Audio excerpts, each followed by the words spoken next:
The alarm was the first thing, not a gentle wake sequence, not the soft blue light and the warm hiss of pressurized air that the manual promised. The alarm was raw and sharp and wrong, the kind of sound a machine makes when it has been waiting a very long time to say something bad.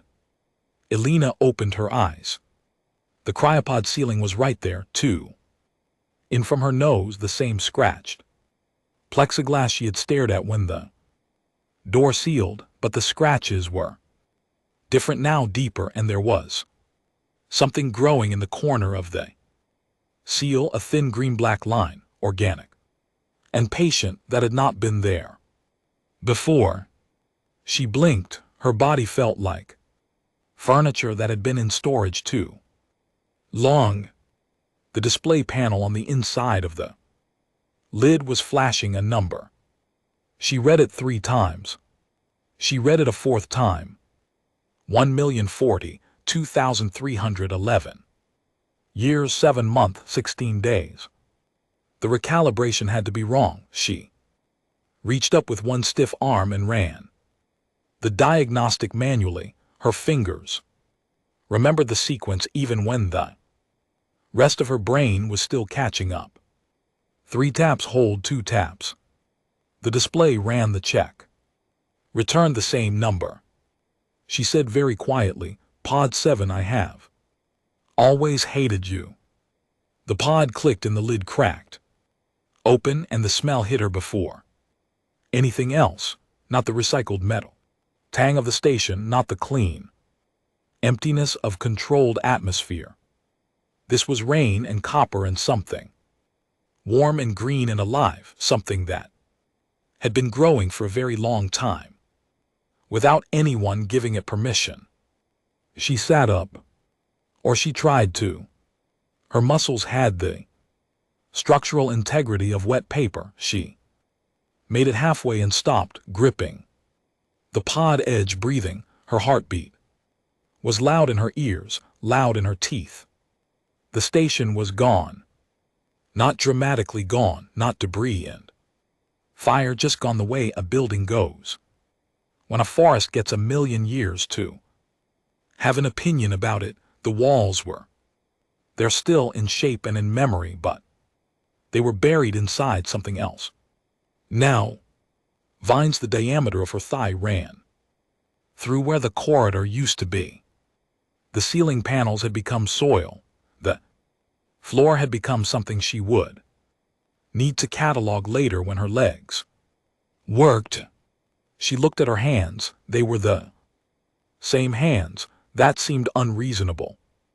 Her tablet was in the side compartment, right where she had put it. It had a crack across the screen now, a diagonal line from corner to corner that had not been there before, but when she pressed the power button, it turned on, and the light of it was the most familiar thing in the world, and she held it for a moment longer than necessary. 4,411. Archived entries, everything she had cataloged before the door sealed, every human voice, every human face, every record she had been able to pull in the last 3 weeks when she understood what was happening and what she needed to do before it was too late. She opened a new entry, typed the date from the pod display, stared at the number, closed the entry without writing anything else. She needed to assess the situation. Systems check, that was the protocol. She had written the protocol herself on day 2 of the project before anyone believed the project would ever actually be used. She ran it now the same way she had written it, methodically, without feeling. External atmosphere, breathable, oxygen levels higher than baseline, temperature within human tolerance, biological activity off. Every chart she had charts for 12,000 cataloged species. The readings matched none of them exactly. They matched a cluster of them at 94.7%. The cluster was labeled in her archive under early cephalopod primate hybrid, fauna tier 3, developmental state. Prescient. She ran the recalibration on the sensor. It came back the same. She ran it again. Same.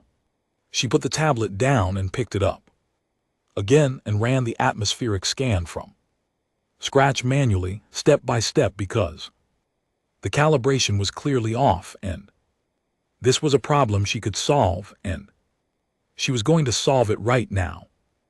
The scan came back the same. Far in the distance, through the gap, where the station's north wall used to be, through the curtain of green and living things that had swallowed the whole structure and kept growing, she could see something that the trees around it were not tall enough to hide. A structure, geometric, deliberate. Not a natural formation. Not the station. Something new, something built. She sat with that for exactly 4 seconds. Then she stood up, which took longer. Then 4 seconds, and pulled her field jacket from the storage compartment and checked that her tablet was secure to her belt and put one foot in front of the other until she was standing in what had once been the doorway of the cryo chamber. The world outside was immense and green, and utterly unconcerned with her. She pulled out her tablet and started a new log entry. Day 1, she said out loud, to the trees, to the air, to the million-year silence that had been keeping her place. Let's see what you became. She walked toward the structure. Her legs were getting better with every step. By the time the trees thinned and the structure resolved into something readable, she was moving steadily, and her hands were already taking notes, and the crack across her tablet screen was not affecting the display at all. She was fine. Everything was completely, structurally fine. She did not look back at the pod. The structure was a city.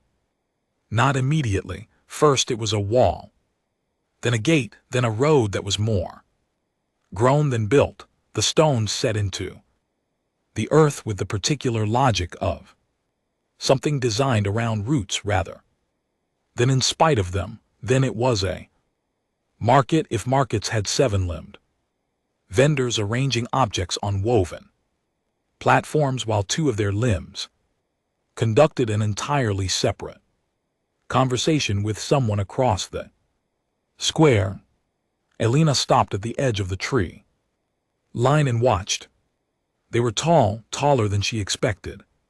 From the fauna index, but 1,000,000 years of development will do that. Their bodies were organized around a central mass with 7 limbs that moved independently and with terrifying coordination, like each one had its own opinion, and the body had learned to manage the committee.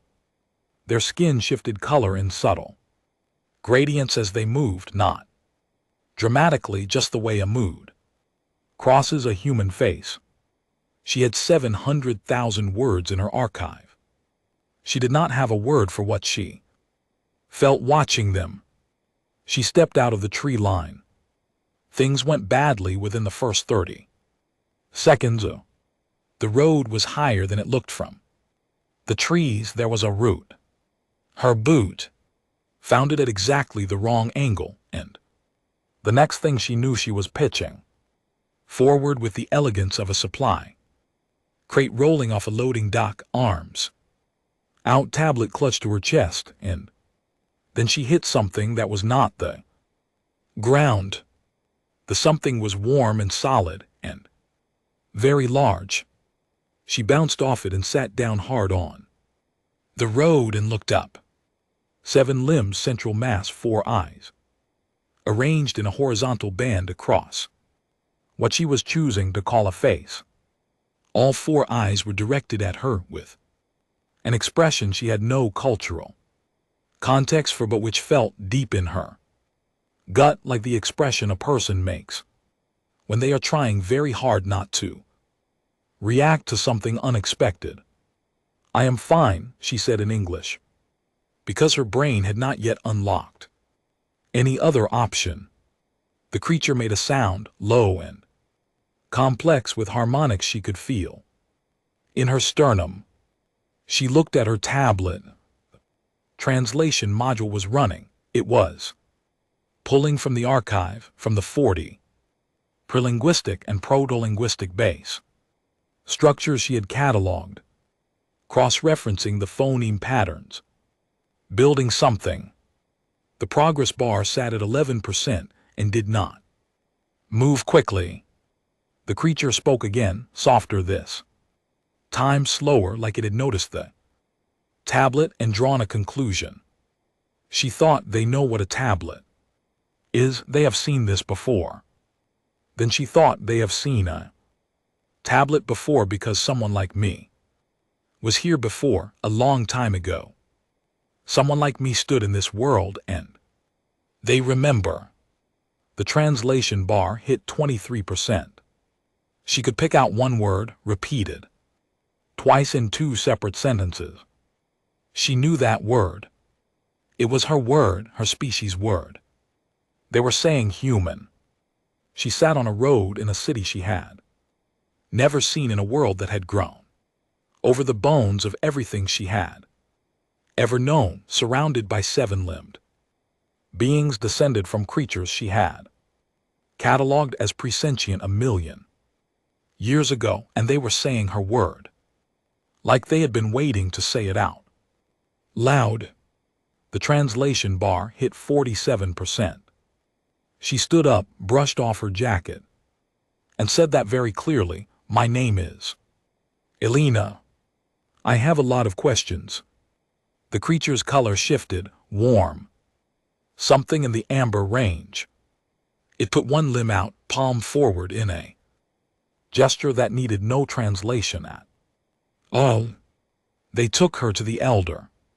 The elder's name, as best Elena could transliterate it, sounded like Maru was, and she was ancient by any measure, her 7 limbs moving slowly and with enormous authority, her color pattern deep and complex in ways that Elena's eyes were not yet calibrated to fully read.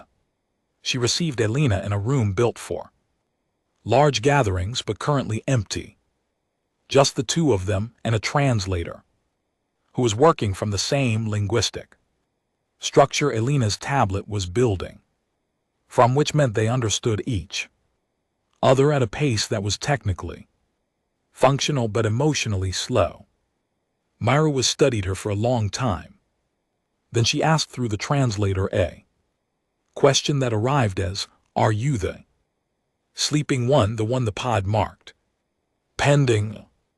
Elena's tablet hand went very still. "What pod?" she said. Mara was turned to a young aide, said something rapid and layered, and the aide left and returned quickly, carrying something sealed in clear preservation resin, held in both hands the way you hold something irreplaceable. Elena took it. Through the resin she could see it clearly, blue, cylindrical, a logo that had survived 1,000,000 years of burial and careful preservation and generations of being passed down as something sacred. A big pen, standard ballpoint, the kind she had carried in her jacket pocket for 3 weeks before the cryo door sealed. The kind she had run out of ink in on day 19. She held it for a long time. She turned it over once. She checked the logo with the same thoroughness she would apply to any archaeological artifact, material, composition, approximate manufacture, date, preservation, quality. She snorts. Noted all of it in her head in the structured way she noted everything. She did not note what it weighed in her hands. "Where did you find this?" she asked. Mara asked, "From the ground, very deep."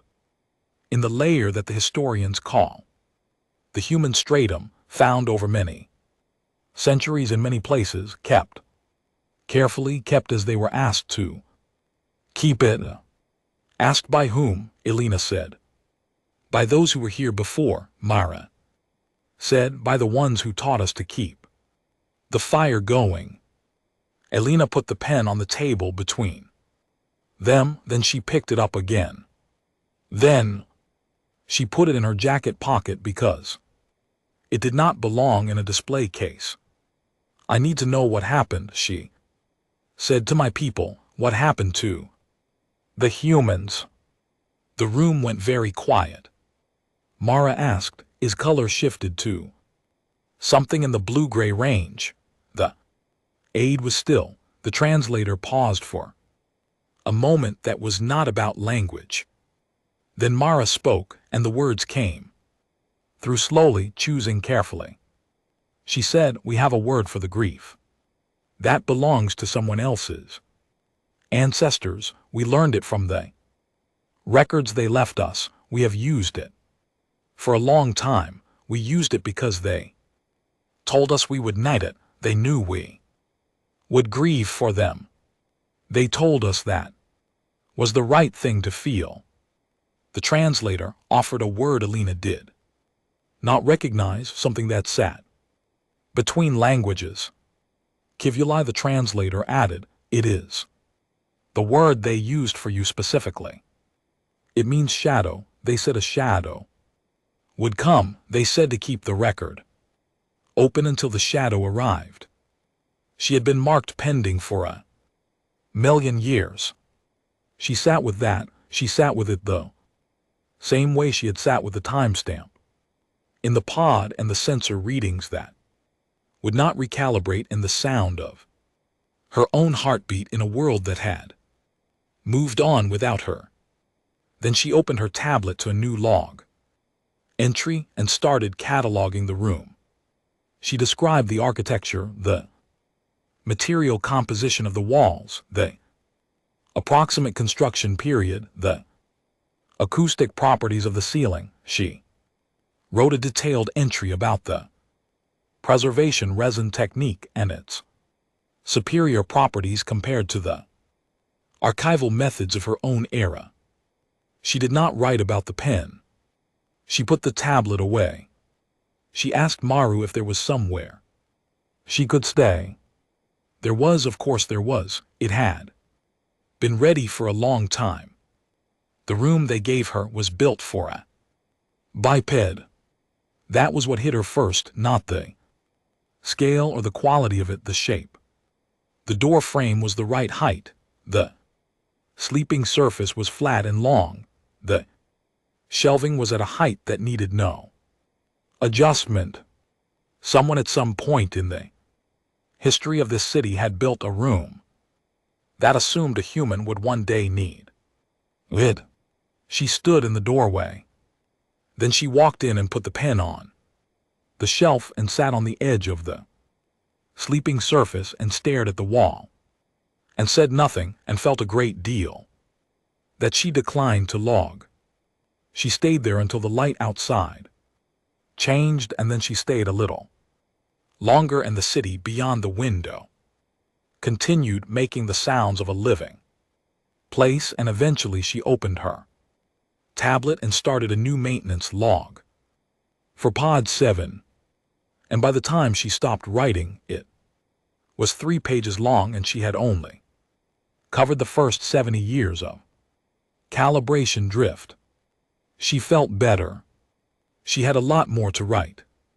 In the morning, Mara sent the aide, whose name translated roughly as seal, who moved quickly and spoke in brief, compressed phrases, and regarded Elena with the focused curiosity of someone studying something they had prepared for, but never expected to actually encounter.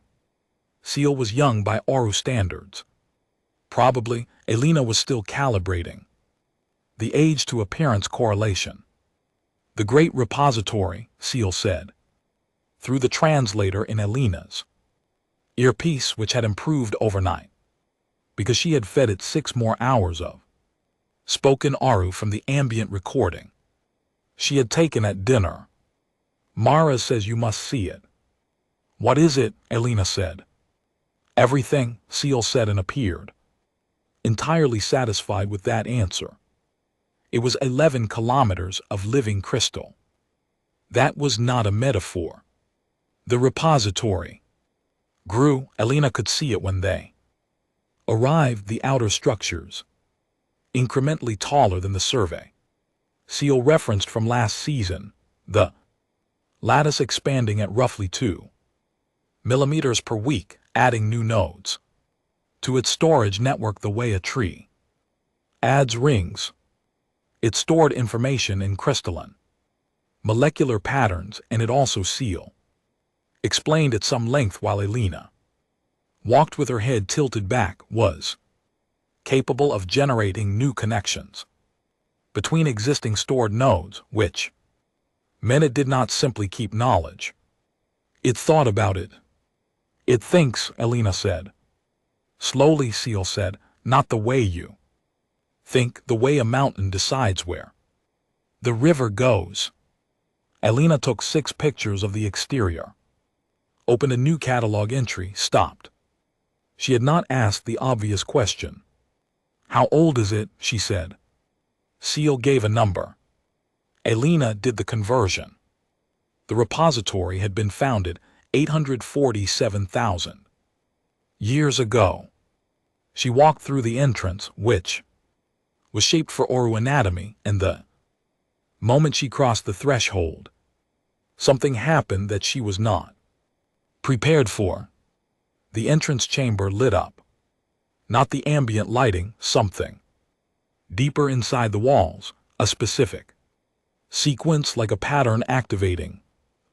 Light moved through the crystal in a wave that started at her feet and spread upward and outward through the lattice. In every direction. A voice spoke. In English. Her English, the English of her era. With the cadence of the 23rd century.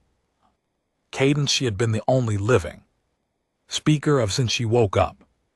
Archive access protocol initiated, the voice said. Biometric confirmation received. Welcome, Elena. We hoped you would come. She stood completely still. This message was recorded, the voice continued, in the year that your calendar would call 2287. You will know this is not a live transmission. We recorded it knowing that we recorded it because we wanted you to hear a voice you recognized. We wanted the first thing the repository said to you to be in a language that was yours. 2287. The year before she went in.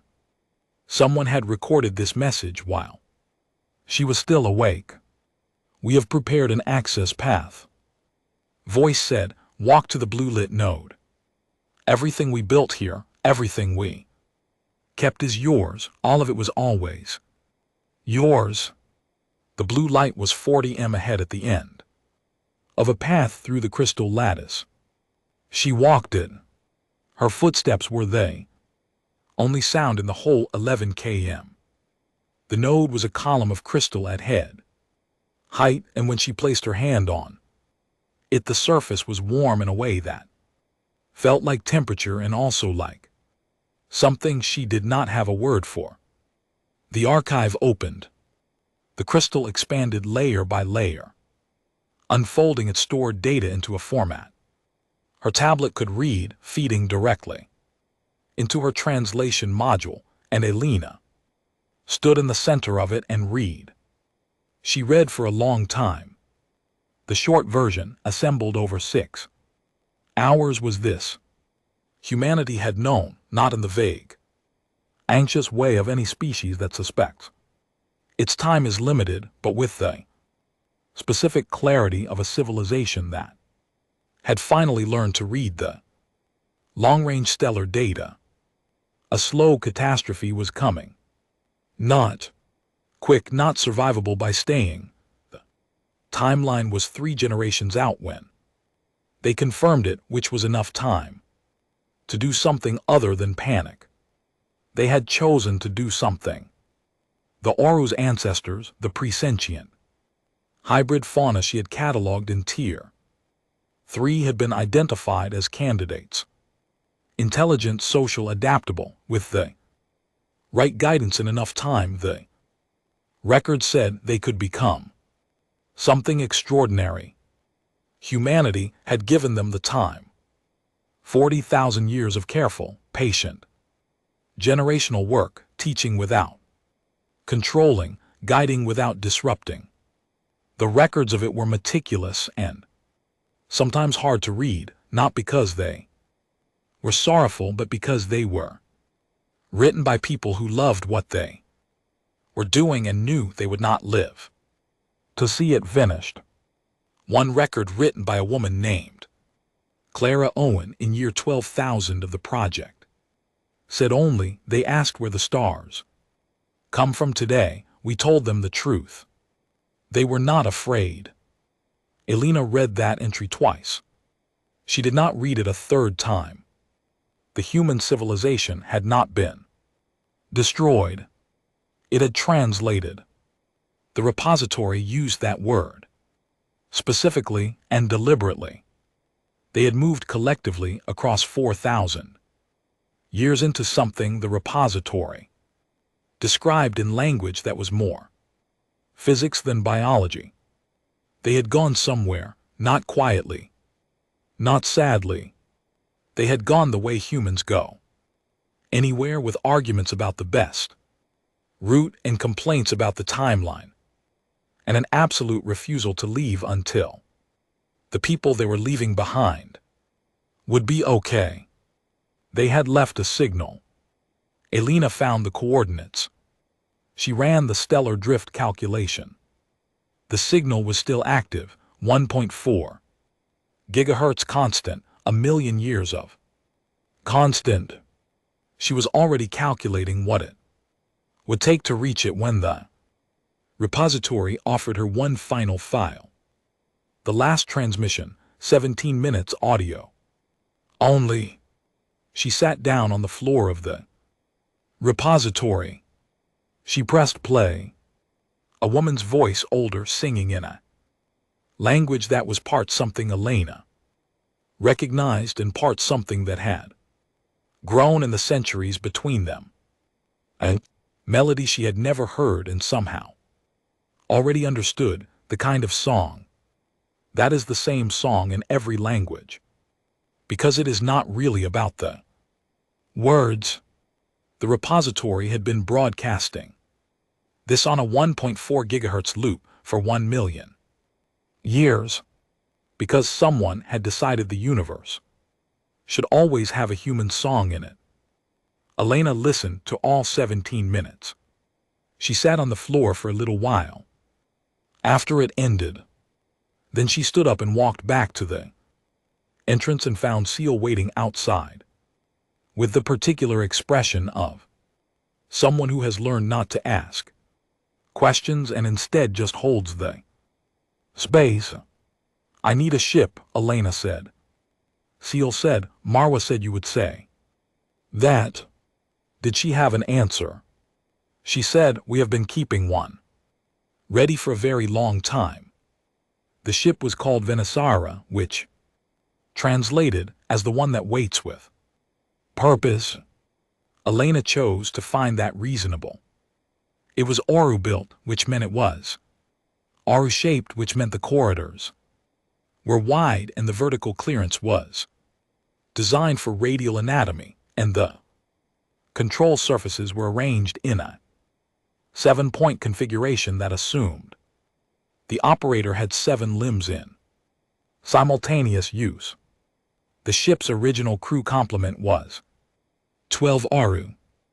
Reconfigured for this journey, it would carry 7 Oru and 1 human, and the 1 human had spent 2 days walking the corridors with a measuring tape and a specific list of necessary changes. She got a chair. It was built in 4 days by an Oru.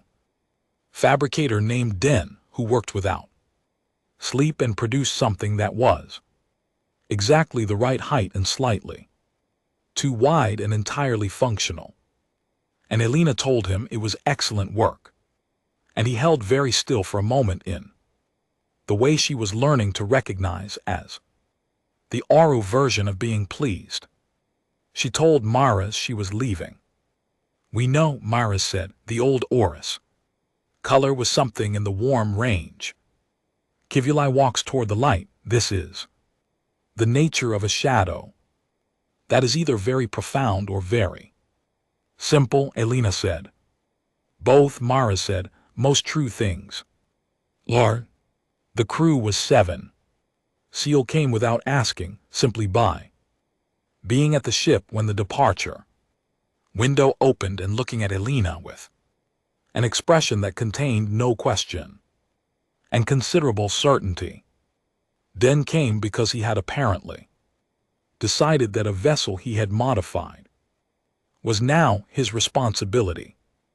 The other 5 were young, scientifically trained, and possessed of the energy of people who have spent their entire lives studying something they never expected to actually encounter. They had spent their entire lives studying humans. They had questions, many of them. They were, to their considerable credit, attempting to pace themselves. On day 2 of the journey, one of them appeared in the doorway of the small workspace Elena had set up in the least Aru-shaped section of the ship. This one had, upon Elena's suggestion that the crew could choose names for the journey, selected the designation Ori 7, which Elena respected without comment. You are working again, Ori 7 said. I am always working, Elena said. You worked for 9 hours without a break. Yesterday, there was a lot to catalog. Ori 7 was quiet for a moment. What are you cataloging? Elena looked at the screen. She had been writing a detailed technical critique of Pod 7's calibration failures across 1,000,000 years. It was currently 61 pages long. She had been adding to it for 3 days. Maintenance documentation, she said. Ori 7 looked at the page count, said nothing about it. Elena appreciated this deeply. May I ask you something? Ori 7 said. One question, Elena said. Ori 7 moved into the workspace and settled all 7 limbs, finding their configuration, and looked at her directly with all 4 eyes and said, What are you afraid of finding? She opened her mouth to say something technical, something about signal decay, about unknowns in a translated civilization, about the variables, long-range contact with an entity that had been evolving 1,000,000 years beyond human baseline. What came out instead was that they are better than I remember us being. The workspace was very quiet. And that they are not, she said. She looked at the secondary display. The signal graph she plotted every morning was on screen. It had been trending in one direction for 18 days. Stronger every morning, measurably stronger. Ori 7 stood, moved to the doorway, paused. In the repository, Ori 7 said carefully, There is a record from year 8000 of the Uplift Project. A human named Owen Clark wrote it. He said, We are not gods, we are people who got here first. We are scared and we are tired and we love these people we are building, and we will not see them finished, but someone will. I have read that record, Elena said. He also wrote, Ori 7 said, that he hoped whoever woke up in Pod 7 had better luck with its calibration than they did. Elena looked up. The pod was named in the records, Ori 7 said. They knew which one you were. And Ori 7 left. Elena sat with that for a long time. She opened a new log entry and wrote. Very briefly, they knew, they always knew. They kept the file open because they always knew. She saved it, closed it. She opened the signal graph. The ship moved through space that was quieter than she remembered, quieter in the electromagnetic sense, no longer cluttered with the radio noise of a young civilization broadcasting in every direction. The stars were in different positions technically, not wrong, just shifted the way everything shifts when given enough time. She had recalculated the positions 3 times. She trusted the math. On day 31, she went to the rear observation panel and stood there for an hour looking at a specific point in the sky. The coordinates were where Earth had been. The actual position was 12 degrees off. Now, due to a million years of stellar drift, she had calculated this precisely. She stood at 12 degrees off and looked at where Earth had been anyway. Seal found her there and did not ask why. She was looking at empty space, just stood beside her and looked at the same point in silence in the way that meant they understood without needing it explained. Elena had been storing her grandmother's genetic donor file unopened on her tablet for 11 days. She opened it. Adez Akhafer, born Lagos 2198. Voluntary genetic contributor, Uplift. Continuity Project Year 0. Day 4. Her grandmother had known.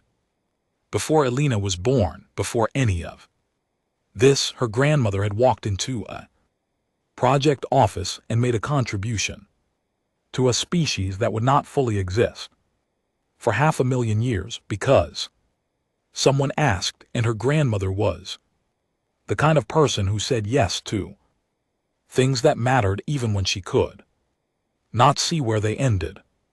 Elena closed the file. She did not open it again that day. On day 38, she wrote the message. She drafted it 37 times. The first draft was 300 words. Each draft after that was shorter. The 37th draft was 11 words. She looked at it for a long time. It said, "My name is Elena. I was the last one in. I am coming." She transmitted it on a 1.4 gigahertz carrier, the same frequency as the song the repository had been playing for a million years. She sat on the chair that Den had built her and ran a systems check on all 7 of the ship's primary drives and cross-referenced the translated star charts with her archive data and started a new log entry about the acoustic properties of the hull in open space. 42 minutes after she transmitted, the communication array registered an incoming signal. She read the translation 3 times. She read it a 4th time.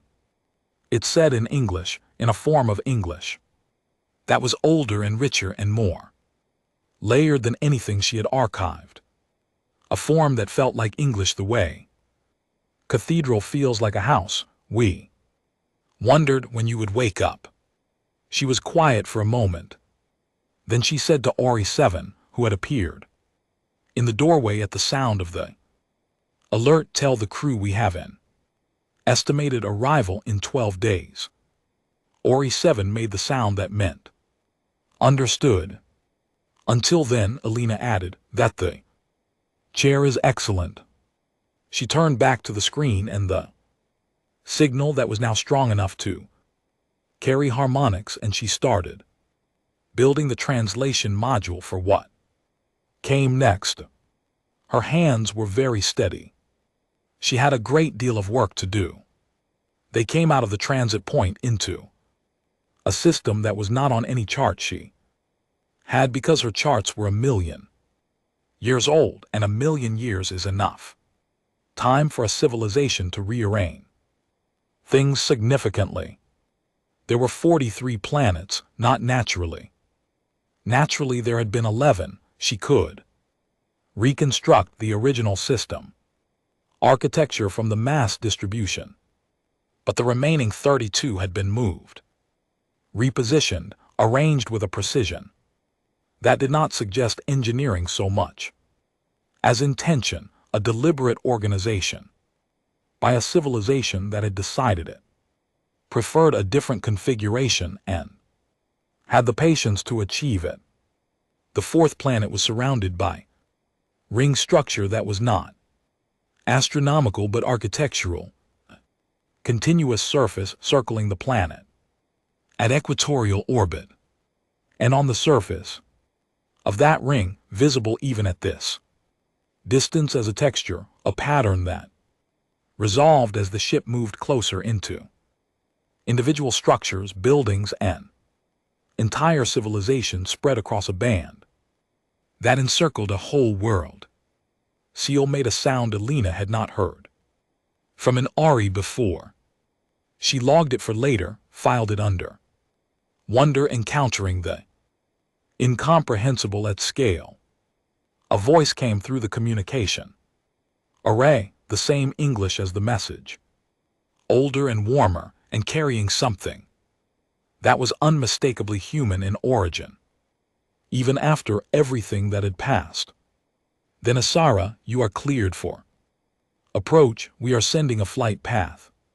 Please follow it exactly. We have prepared a landing area. A pause. Sound that was almost a laugh, brief and genuine. We have been preparing it for a while. The flight path arrived. Alina looked at it and immediately identified 3 decisions in the routing that chose a scenic approach over efficiency, and she was about to say something about it when she realized, with a feeling entirely outside her cataloging vocabulary, that whoever built the path had wanted her to see something specific. She flew it as given. What she saw, coming in low over the ring structure's surface, was a city built around parks, not incidentally. Deliberately, the structures grew around green spaces the way the station's walls had grown into the forest, the architecture and the living things woven together with the specific care of people who had spent a very long time deciding how they wanted to live. Children were visible from altitude, running, something she recognized as an argument happening in a market square. Below, a building under construction, the workers visible on its upper framework, and one of them was gesturing at another in a manner that needed no cultural translation at all.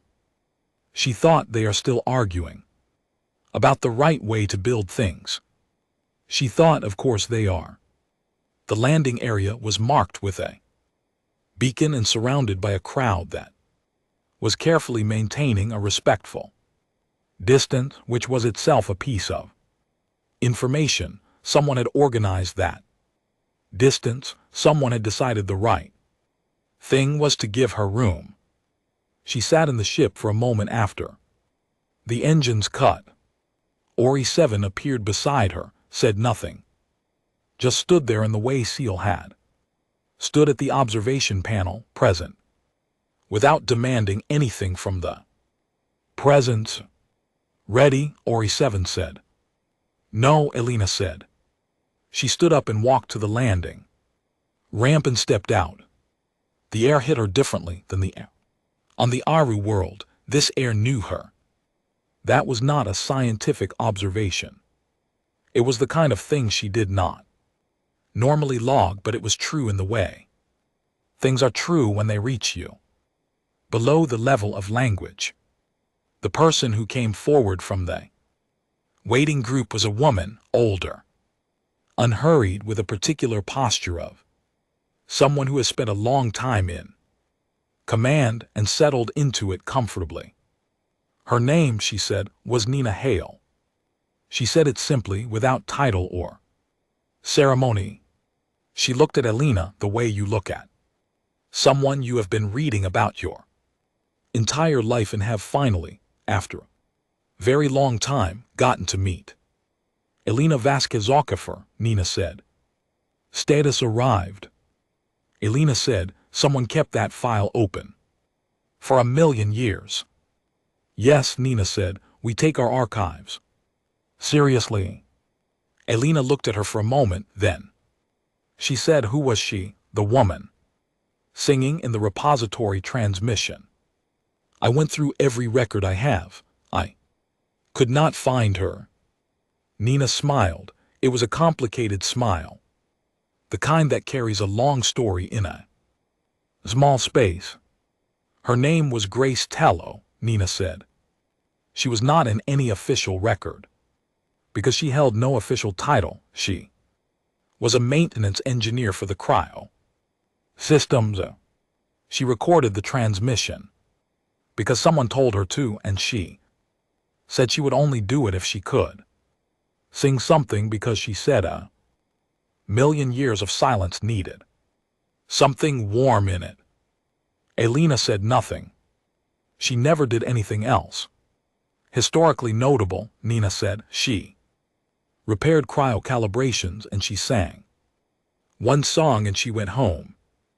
Elena reached into her jacket pocket and took out the big pen in its preservation resin casing. She held it out.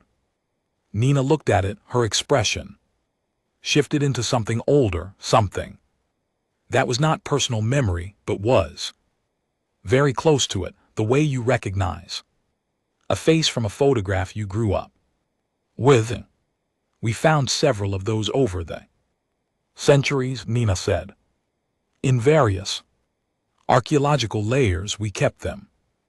The RO gave this one to me, Elena said. They were keeping it for me. They kept it because they were told to.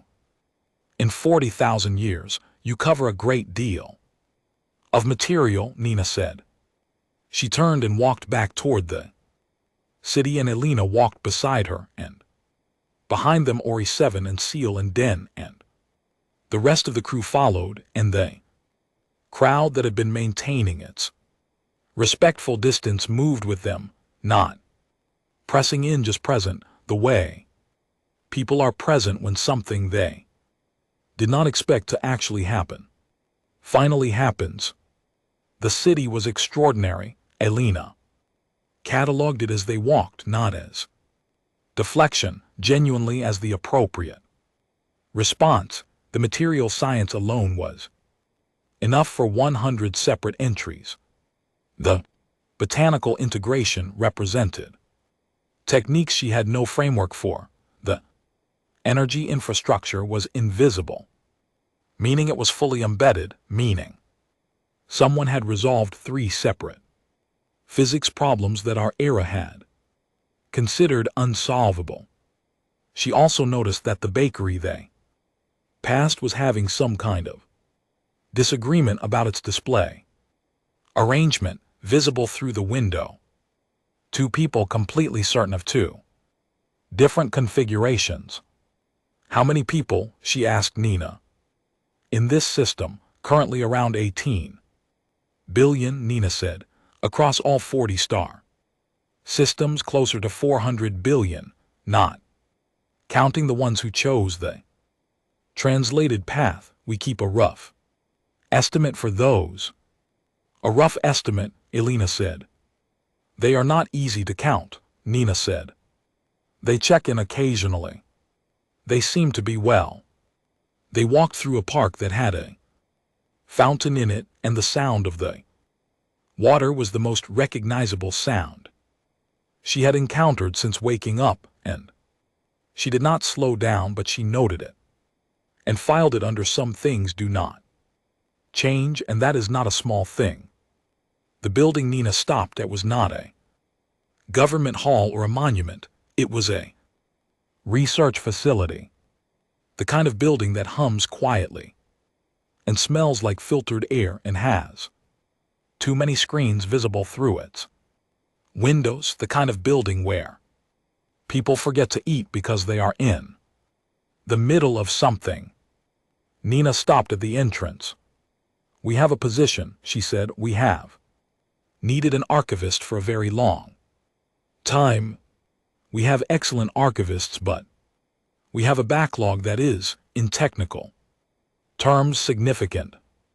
How significant? Elena said. 1,000,000 years, Nina said, give or take. Elena looked at the building. She looked at the people visible through the windows, moving with purpose, working with the energy of people who care deeply about what they are doing. The Aru, she said, they need to be part of this. We hoped you would say that, Nina said. We have been making preparations. And the memorial, Elena said, I want to see it. It is in the next system, Nina said. I will take you when you are ready. When I am ready, Elena said. She put her hand on the door of the building and looked inside through the glass. Someone at a desk saw her and went very still. Then that person stood and said something to the person at the next desk, and that person looked up. And then others, and there was a moment that moved through the room the way light moves through the repository crystal outward from one point, each person receiving it in turn. She pushed the door open. The room was quiet when she entered, not the silence of people who have nothing to say, the silence of people who have too much to say and are choosing their words with care. She walked to an open desk. It had a screen. It had a chair that was exactly the right height, which she noted, and the desk surface had a small indentation on the right side where a tablet would rest comfortably, which she also noted, and set her tablet into, and it fit perfectly. Someone had known. Someone had built this desk knowing. She sat down. Across the room she could see a small framed piece of text on the wall. She could not read it from here. She would read it later. She would add it to the archive. Behind her, through the open door, she could hear Seal and Ori 7 and Den encountering the city for the first time, and the sounds they made were the sounds of people meeting their own origin in person, and it was the best thing she had ever heard, and she did not say this out loud to anyone. She looked at her tablet, cracked screen still running, 4,411 archived entries plus everything she had added since day one, which was more than she had expected and less than there was left to do. She opened a new entry. She looked around the room at the people looking at her, not with the reverence the Oro had shown her, not the reverence of mythology, but with something warmer and more specific. Recognition, the look of people who see in her something they carry in themselves in whatever complicated and expanded form 1,000,000 years of living carries forward, the stubbornness and curiosity and absolute refusal of a people who once looked at the dark and decided to go there. Day one, she said. To the room, to the ones who left and the ones who waited and the ones who kept a file marked pending for 1,000,000 years because they understood in the deep and stubborn way her people had always understood things, that absent is not the same as gone. Let's get to work. She started typing. The room settled back into motion around her, the quiet, steady hum of a civilization that had been working for a very long time, and she fit into it the way the tablet fit the indentation on the desk precisely, without any adjustment at all, as though the space had always been waiting for exactly this shape. She had 1,000,000 years of backlog. She had always worked best when there was a great deal to do. The crack across her screen did not affect the display at all.